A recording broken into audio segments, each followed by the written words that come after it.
Hello guys, niseri ko meze neza, nanjye meze neza ndashima Imana. Niba bitanameze neza, Imana irakuzi kandi iragusobanukiwe, iri kwiga ibyawe, iri kubishakira igisubizo, ndetse yamaze no kugitanga deja na mbere yuko wowe ikibazo kikubaho Imana yari ifite igisubizo mu bitekerezo byayo. Ntuhangayike rero, biri mu nzira. Biracyari muri kuriye Imana ariko deja yamaze kubyohereza. Niba utarakora subscribe, iki nicyo gihe cyo gukora subscribe, kandi numara gukora subscribe kore kukazogera kari ruhande rw'ijambo subscribe cyangwa se ku ijambo notification, hanyuma ukore kuri all. Numara gukora kuri iryo jambo uraba tusabye yuko cyangwa twemeje yuko tugomba kuzajya tukugezaho video yose isohotse cyangwa twashyize kuri the image mu bimbere. Uyu mwanya rero tugiye kuganira ku bijyanye n'iterambere ryacu mu mwaka utaha. Tugiye kuganira uburyo twavaho twari turi tukagera ahandi hantu, business nshyashya twashinga kugira ngo umwaka utaha uzagende neza. Ariko ntarinjira muri icyo kiganiro, ndagusabye nkeneye comment yawe, nkeneye igitekerezo cyawe muri comment section, nkeneye ko umbwira icyo wifuza ko twaganiraho, nkeneye ko umbwira uburyo wifuza ko twajya tuganira. Nimba hari bitagenda neza ubimbwire, nimba hari n'ibigenda neza nabyo binshimire, kandi niba hari ibyo wifuza ko nkugezaho nabyo ubimbwire. Ngewe rero ndimo ndabona umwaka wa 2024 mu ibonekerwa ryanjye, mwukuri murambwira ngo amafaranga azaboneka izina rya Yesu. Amafaranga azaboneka kandi ntimuhangayike, ibiciro bizagabanuka mu izina rya Yesu Kristo. Turabyizeye kandi ibyo twizeye bitugendekera uko twabyizeye. Bibiliya iravuga ngo nimugira icyo musaba mugisabe mwizeye, Uwiteka Imana itishama itima izabibaha. Natwe rero dusengeye Imana idufashe ibiciro bigabanuke, idufashe ibintu bigende neza, idufashe intambara ziri mu isi ziri guteza ibibazo zishire, idufashe ibintu bitandukanye biri guteza ko ubuzima bwacu buhenda bishire. Gusa bikunze kugorana ko umuntu abona uburyo bw'amafaranga muri kino gihe ngo yabyaza umusaruro, kubera ko ibintu byose byarahenze. Biragoye kugira ngo ibiciro bihure n'amafaranga wowe ubona. Ariko ubusanzwe ku bijyanye no kwizigama no kwiteza imbere no gukira, nkunze kugira abantu inama yuko byaba byiza ugabanyije dépense, ukagabanya kugura ibintu bidafite umumaro, ukagabanya kugura ibintu ukunze ariko bidakenewe bitihutirwa. Ariko muri kino gihe biranagoye ahubwo ko wagura ibidakenewe, biragoye kubera yuko ibintu birahenze.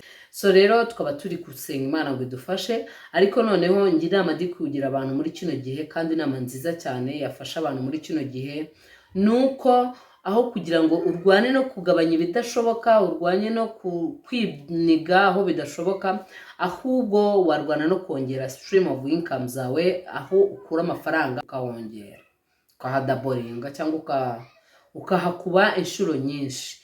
Kandi birashoboka ko ushobora gukora ahantu hatandukanye cyangwa ibintu bitandukanye bikwinjiriza bitabangamiranye.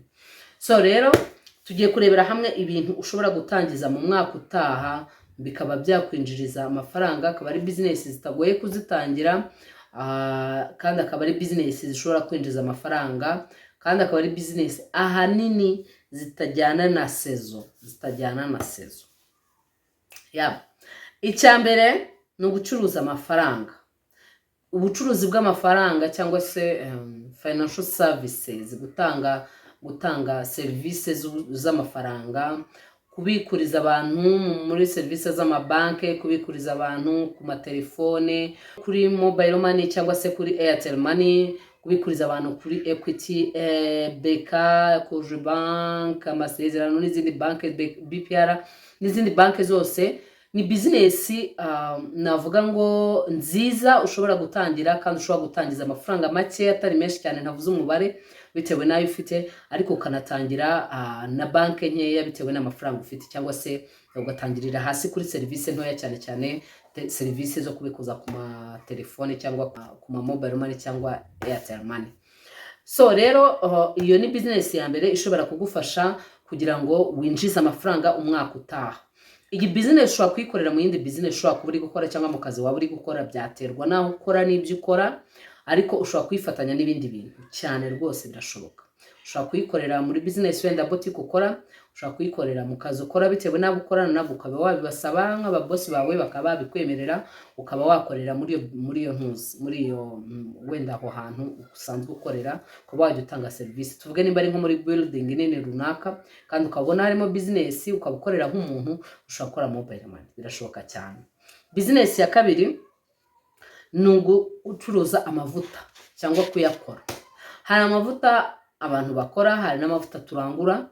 Ushobora gucuruza amavuta yo kwisiga urangura bitewe n'ubushobozi nabwo ufite, amafaranga ari yose ashobora kugutangiriza amavuta rwose, ugatangira gucuruza amavuta. Amavuta ni ikintu abantu bagura kubera ko cyashize, ntabwo abantu bakigura kubera ko wenda kubera ko bari mu bihe byo kwishima, kubera ko bari mu gihe cy'imvura cyangwa cy'izuba. Oya, amavuta nta bihagira, ahubwo amavuta ni business ihoraho.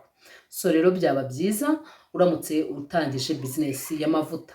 Hari n'amavuta noneho umuntu ashobora gukora mu rugo. Ushobora gukora gikotoro, birashoboka cyane, product zayo zirahari Nyabugogo.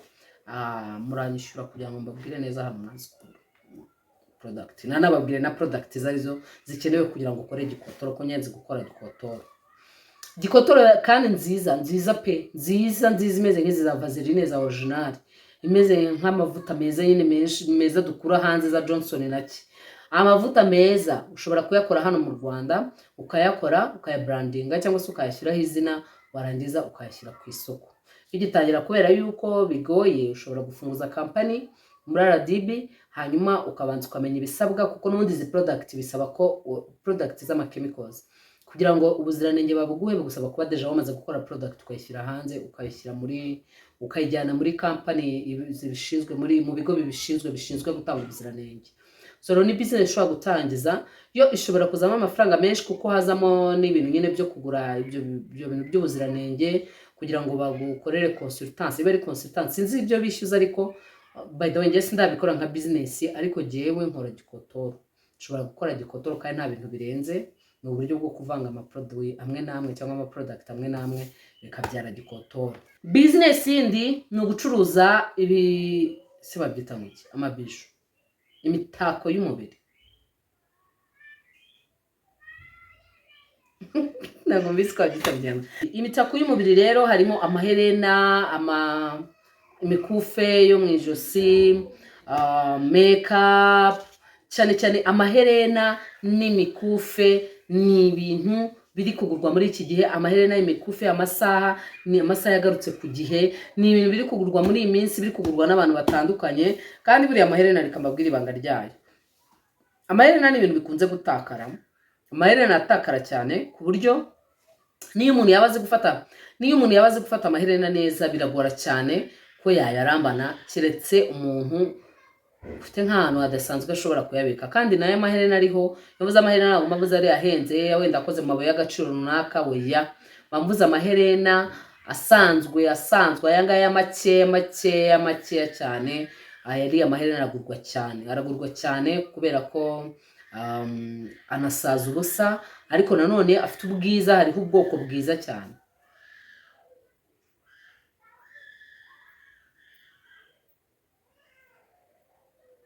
Hariho ubwoko bwiza cyane rwose ku buryo abantu badatinya kuyagura, nubwo ari aya makeya, batitsaye kandi ngo azasaza vuba.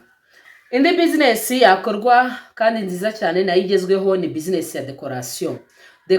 Mvuze decoration, ushobora kumva decoration mu bukwe y'abageni, oya, apana decoration nayo ni nziza, nayo ni business nziza, ariko ni business yasabagiye, ifitwe n'abantu benshi, bisaba kubaka mu izina, kandi abantu bamaze kubaka mu izina biragoye ko bavamo. Ndavuga business ya decoration mu mazu y'abantu, abantu bashyashya bari kubaka, abantu bashyashya bashaka kudekora amazu yabo, abantu bashyashya kuvuga kumanika amarido, kubategurira nyine kubakorera design y'ukuntu hagomba kudekorwa, ahantu amavaze yaterekwa mu nzu, ese nayo amavaze yaterekwa ku meza, ese mbese umuntu wifitiye budget yiwe, akaba afite amafaranga yiwe, akaba ateganya kugira gute, akaba ateganya kudekora inzu ye, ariko akaba atazi uburyo bwiza yabikora, ku buryo akurikije uko wenda yarasanzwe ameza, akavuga ati nimbikora nta bumenyi buhagije mbifitemo, birasa nabi. Hakaba yaguhayaringa cyangwa yakwangaje akaguha akazi ka decoration. Hari n'ubundi buryo bwo kudekora, gufunga amakado y'abageni, gupatana ibiraka byo gufunga amakado y'abageni, habamo amafaranga nawe. rero izo ni business ushobora kwifashisha. Business ya nyuma itari ya nyuma mu byo mvuze ariko itari ya nyuma mu guteza abantu imbere ni YouTube channel. YouTube channel ni business nziza watangira kandi kuyitangira igihe cyose uri kureba iyi video. No kuvuga ko ufite email. Nimba ufite email, no kuvuga ko ufite YouTube channel deja. Kuko utaratangira gushyiraho ama video. Yes.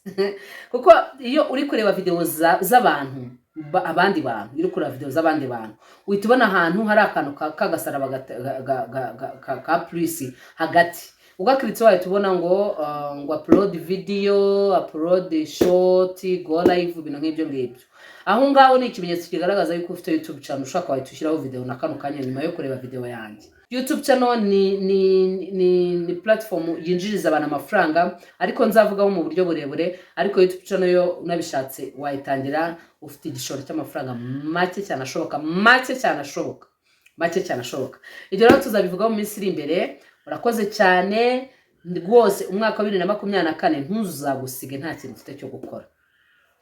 Haguruka ujye gushaka akazi niba wumva udashoboye gukora business.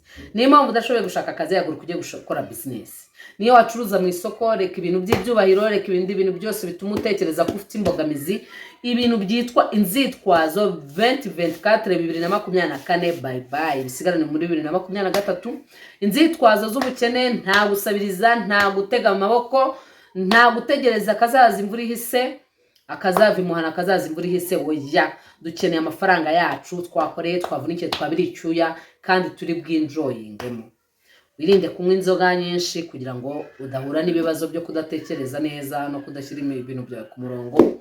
Ubundi 2024 tuyifate bugwate. 2024 tugomba kwifata bugwate dufite cash na bintu by'ubukene, sibyo? Murakoze cyane rero, mukomeze kuryoherwa na gahunda za The Image. Niba utarakora subscribe, nizere ko kano kanifasha umwanzuro wo gukora subscribe kandi urakoze kuyikoze. Ndabikunze cyane, ariko noneho nkeneye comment yawe cyangwa se igitekerezo cyawe kuri video tukugezaho cyangwa se kuzobifuza ko twajya tukugezaho. Murakoze cyane rero, mukomeze kuryoherwa na gahunda zacu. Bye bye, ndabakunda.